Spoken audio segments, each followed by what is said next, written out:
phone callers for the I was going to go first visit 7 him, days. but Douglas told me it'd be better that I don't. It'd be better that you didn't, but It there'll will be a time. Yeah. And I understand your sympathy. You know, that just shows that you have true sentiment for what he's been convicted. I've got sympathy for him being in jail when he shouldn't be.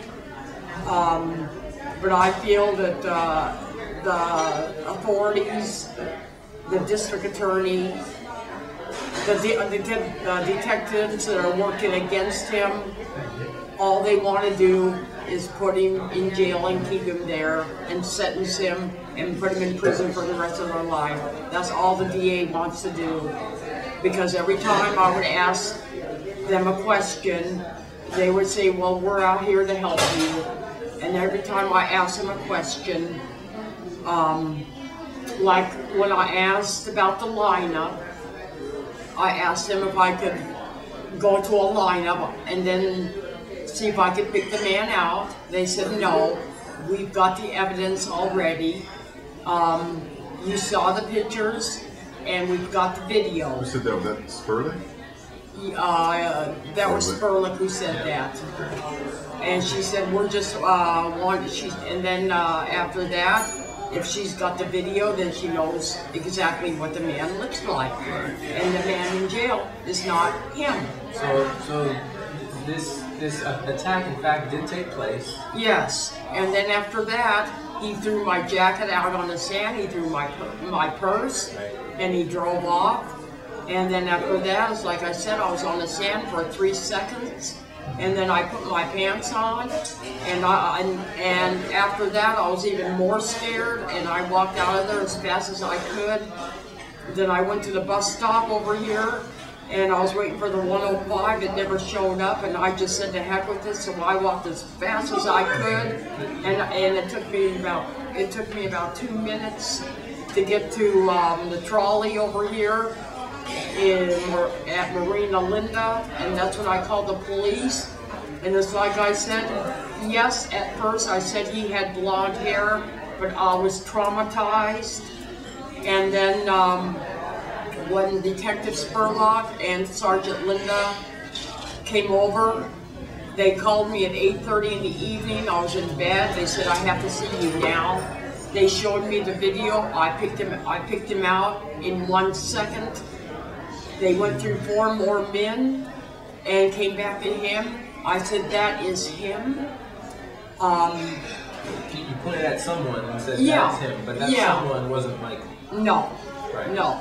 And then they came back to him again, and they asked me, are you sure he is the one? And I said, yes. And then when I saw the arraignment Monday night, it was not him.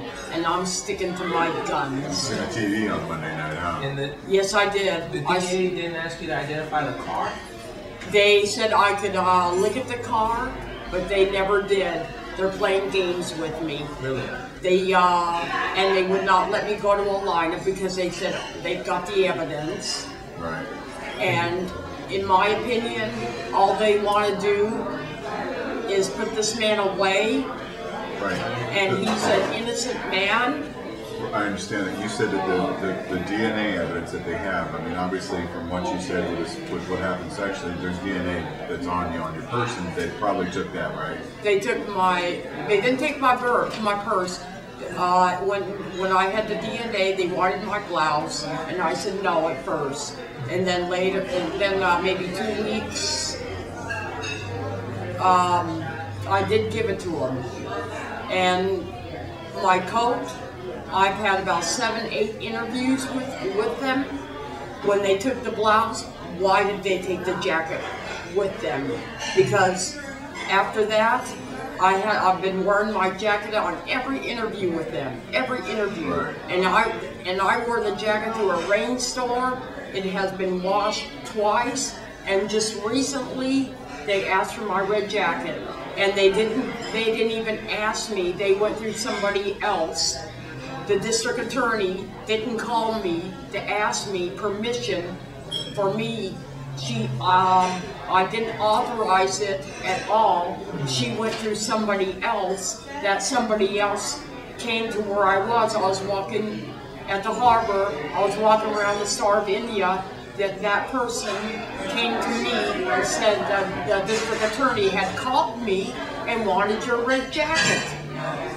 And this person is not involved in this case at all. This person has nothing to do with what's going on. The district attorney was supposed to call me if she wanted my jacket. She was not supposed to call anybody else. How did this person identify herself at the Star of India? It was just a friend of mine. Hi, Douglas. I'm the compliant. Douglas, I'm Lynn. Hi. One of Rich's friends and Michael's friends. Okay, now I remember. We were But both on opposite anyways, sides. as I was saying, the law is that the district attorney is supposed to call me because I am the victim, not the other person that she called. And she was supposed to call me for permission and for me to authorize it. And she didn't do that. So let me understand if I got this right. The DA contacted a friend of yours to essentially intercept you without notice when you were walking at the bay. She called me on my cell phone. She called you, met you over there to She ask called you. me and told me that the DA wants your red jacket. Okay. And you gave it to her. And it was a fight. It was a dispute. And finally, I said that I said to heck with it, and I took it off and I gave it to her. Right. So the DNA, probably, from what you understand, Michael's DNA, or there was some DNA on there from the assault that night. That was probably bodily fluids from the man that raped you. He wasn't. That's not the man. Right. But there was supposedly bodily fluids from the man that raped you. DNA from the encounter. Correct. From the whatever connection.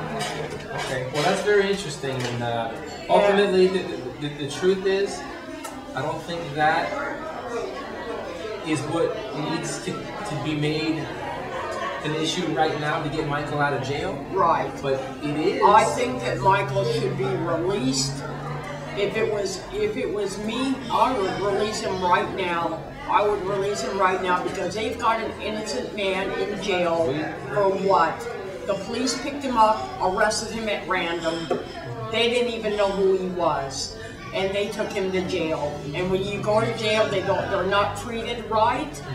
They tell you one thing and do the other.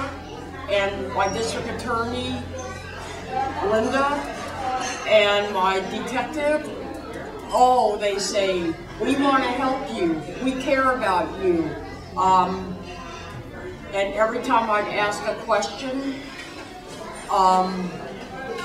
actually, the only two questions that I asked them was about the lineup, about the car. And they said I could look at the car, but there again, they played games with me. I never got to see it.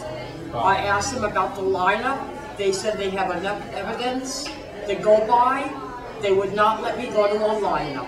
They said, you don't need to go to a lineup. And why do you think they were kind of playing hardball with you like that? Because they want to put this man away. In my opinion, they say they want to help me, they care for me. That's a bunch of shit. Because when this is over with, I can't say right now what's going to be. All they want to do, all they're interested in doing is putting this man away for the rest of his life in prison, and this man is innocent. Innocent. What do you think their motive is to put him away? Why would that be their agenda? Any idea? Any thoughts? Why would they have a motivation to put this man away? Because they say they have the evidence, and they say they got the man, which they don't. They don't have the man. Do you think they might be using the opportunity to just say, we've got a Tea Party guy and put him in jail? That has nothing to do with it. Nothing to do with it. That has nothing to do with it. Well, that's how we would hope. They've got, that has nothing to do with it, regardless of what he does, what he does in his life. like I said, the detective's got the video, and she knows what this man looks like. She knows what this man looks like. Because like I said, she brought the video over at 8:30 in the evening, and it didn't take me, when I saw the man, I didn't even have to think about it. I pointed him out just like that. So, Laurel, what would you like to see happen at this point? I know you'd like to see Michael released immediately, so do we. But to go a little further, what would you like to see become of this case? I would like to see what become of this case. I would like to see this man being released, and I would like to teach the DA and the detective a lesson, and see how they would feel if they were in his shoes. That's a good point. And then the police came over to our house about 3 nights ago to ask if I was okay, and I am totally fine. And he contradicted himself. The policewoman, my mom started crying. She's 84. The policewoman started walking towards my mom. And if that wasn't a policewoman, let me tell you something, she would have had to go to the dentist because I would have nailed in her teeth. And the police officer asked me, "Are you okay?" "I'm fine. There's nothing wrong with me." And he said, he says, "Your jacket will be ready in 2 weeks." He contradicted himself. And he told me that I've been calling all evening. I was sleeping. And then he contradicted himself by saying, "Well, your jacket will be ready in 2 weeks." So that tells me that he talked to the district attorney to have the police come over to our home. Laura, what's your feeling about the fact that while Michael's sitting in custody, the actual person who victimized you is out there? What are your feelings about that? What I feel like if I could, I would go right now, and if I could, I would get him out of there. No. My question was, the fact that Michael's in custody, someone else out there who victimized you, really victimized you, is still out there. And the police are looking at the wrong person. How does that make you feel? That the actual perpetrator is out there? The man who did this that is still out there is probably having a good old time, laughing about it. Well, he's free right now. Yeah. This man he's free, right. Michael's sitting in custody. And Michael is sitting in custody, and the man who did it is out free.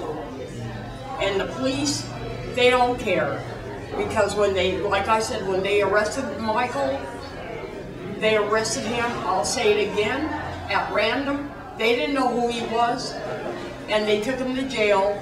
And when that happens, you lose all your rights. They do what the heck they want to do with you in jail, and then you have to stay there until your arraignment, and then they decide. And when I saw the arraignment, I'll say it over and over and over. I'll say it as long as I live that was not the man I saw that was arraigned. So and the district attorney, she wants to help me?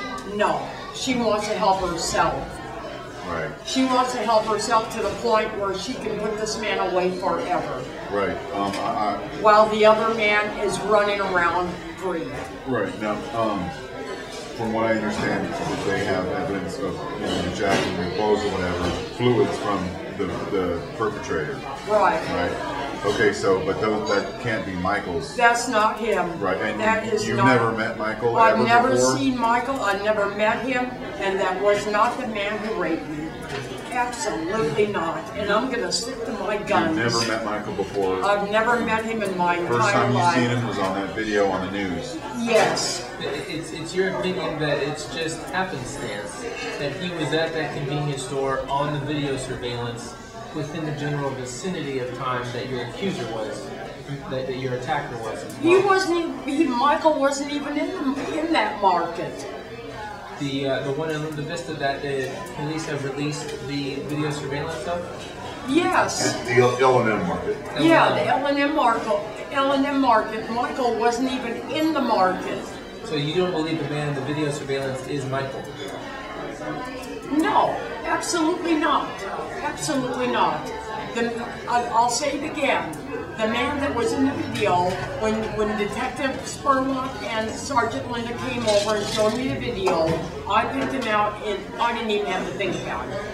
Because he had short black hair, he was tall, he was wearing beige shorts. Right. There's probably a number of men in that convenience She store. showed me 4 men after that to make sure, and then she came back to the same man, and I said, again, I didn't have to think about it. Okay, so I got a question. Maybe you told the officer, the detective, the wrong time. Maybe you said it was this time, so they kept looking at this time. Maybe you had it wrong and it was an hour earlier, half an hour earlier, and that's why they targeted that one 5 minute. No. You have the time right, you think? I have it. So then was somebody else within that little range of video of the people going in and out of the store? Yes. How are you able to identify the exact time? Is there anything that you're anchoring that to? That time, Did you have a watch on, or were you something? it was probably maybe 8 o'clock, 8:30. I can't be sure. How do you know that? I can't be sure of the time, but it was at about 8 o'clock, 8:30 in the evening. Right, because I think there's 2 separate issues to look at. One is, was Mike here tackled, yes or no? And the whole separate issue is, then who was? And ultimately, who was is not relevant to getting Michael out of jail. I think that's the ultimate first goal, right? Is to get him out of jail. Yes. Let's get the DA to focus their attention on this other guy. Yes. So, let me ask you this, Laura. Is there anything else that we can do? Yes, I want to get him out of jail. And you want us to do anything we can? I want you to do that. everything you can to get him out, and I will help. Right. We appreciate Even it. if I have to take a file and file the jail doors down. That's passion.